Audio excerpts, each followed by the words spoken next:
My name's Justin Ritchey. I'm here with Sydney right now. She's talking to me a little bit about the McCain rod series that they have. They just came out with a kayak series rod. There's a lot of cool features to them right now. But Sydney, you live down in Valrico, I'm sorry. Yeah. It's a little quiet area, but it's got some pretty good bass fishing. Yes, it does. Just even in not just Valrico, but all around Valrico. I mean, I can drive 45 minutes east, 10 minutes west. I mean, my options are limitless with bass fishing there, so it's nice. What do you usually throw when you're bass fishing?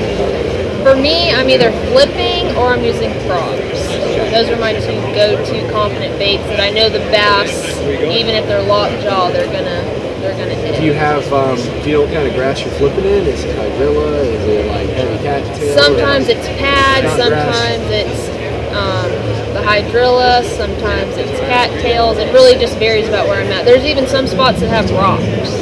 Okay. So it really just depends on where I'm at. So most flipping rods a lot of times are going to be 6 foot or 7'6" or 7'10". You need that distance for kind of sometimes high sticking fish really close to your boat. But out of a kayak, is a 7'10" too big?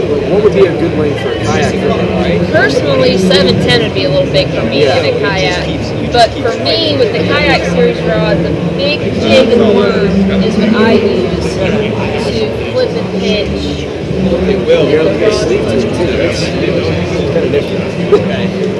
Yep, comes with it.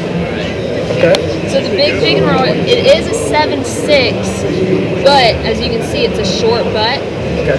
So you're not going to have that excess, unnecessary rod length right in the back. Right. It's a delicate balance. A lot of kayak guys don't want to have a long butt in their rod, but you've got a ton of back butt right here. It's really nice.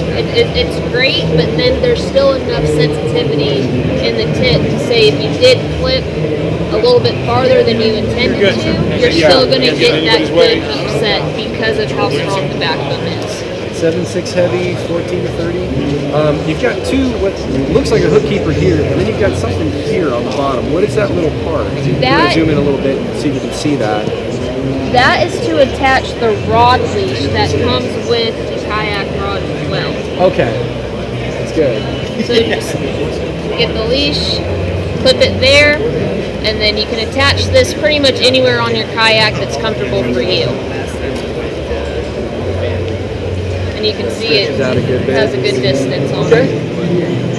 That's not bad. If you're sitting and you just pull it right back from your back rod holder, that's plenty of distance to where it's not going to affect you if you're just like pitching. Right, you know, if you have it sitting in your kayak attached right here, I mean, you're not going to want it attached at the bow or... It's valuable. I've lost hundreds of dollars of rods, even if it comes in 2 feet of water when I'm on the flats. If the storm kicks up and I can't pedal away because it's too shallow, and I start using my paddle and I knock my rod out of the rod holder, it may be small, but it's kind of nifty to have that included with the rod, because if you're trying to get back or you're fighting a storm or it gets rough and you do need to paddle or you bump it with your elbow, you don't have to second guess it. It's going to be attached to the boat the whole time. So I really like it. It only takes one rod to lose to know you need that. Yeah, I've lost more than one. But. Yeah, so you don't even want to get there to know, like, man, I should have had that rod leash. Yeah. You don't want to be there. Just have it so you know you're always going to be safe.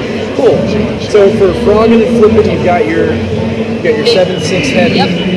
And the one thing I really liked when I was looking at rods was I'm always trying to find, I'm real picky with my rods, by the way, so I'm trying to find something that's good for reds and trout on the flat. It can't be super stiff like most traditional freshwater rods. So a lot of bass guys need the sensitivity when they're worming or they're drop shotting or wacky, whatever they're going to do. For the flats, I need something that's a little bit more limber, but not too whippy. So a moderate fast action is good. So this one seemed to be a good fit. This is our 7-foot medium kayak series rod. You've got a 8 to 18 pound class. Good distance on the butt section. It's not too long, not too short. And it's got a good amount of tip action. So it seems like the way they design their rods, a lot of rods will bend in the first third of the rod. I think this is pretty close to parabolic, so it seems like it's going to bend all the way down. So you get a little more action, a little more control over your fish. And most traditional freshwater rods are going to bend in that first third. So you're going to get that sensitivity and that quick hook set. When you're saltwater fishing, you have a lot of room to play. You usually have an open flat, you don't have a lot of structure to worry about. So I really like that I've got a full bend through the rod, So when I get my solid hook set, I can play my fish and not have to worry about him shaking his head and spitting the hook. So that's a big plus. These are all Keegan guides. These are Keegan guides, good stuff. And then what else do we have? The reel seats are Fuji seats. Fuji reel seats. Yep. Limited cord.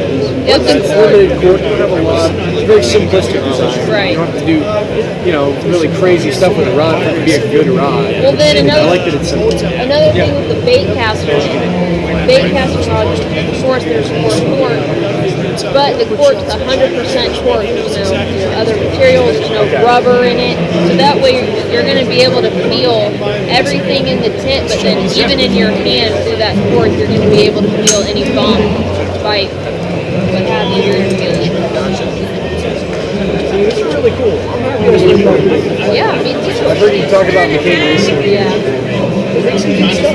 Where can someone get a McCain rod? So now Rico, you probably have a local dude, but if somebody wanted to buy a McCain or feel one out and see if it's good for them, where can they find it? They can go to McCainFishing.com, and the kayak series rods are on there, but also the 4 other series of rods are on there as well. Cool. And if you have any questions, talk to Cindy. She'll be more than happy to talk about any details for whatever type of fishing you're doing. I know she knows her stuff for bass fishing. She'll be happy to Always happy to help. chat a little bit. Well, thank you, Justin. Thank you. This is cool. Yeah. Appreciate it. No problem.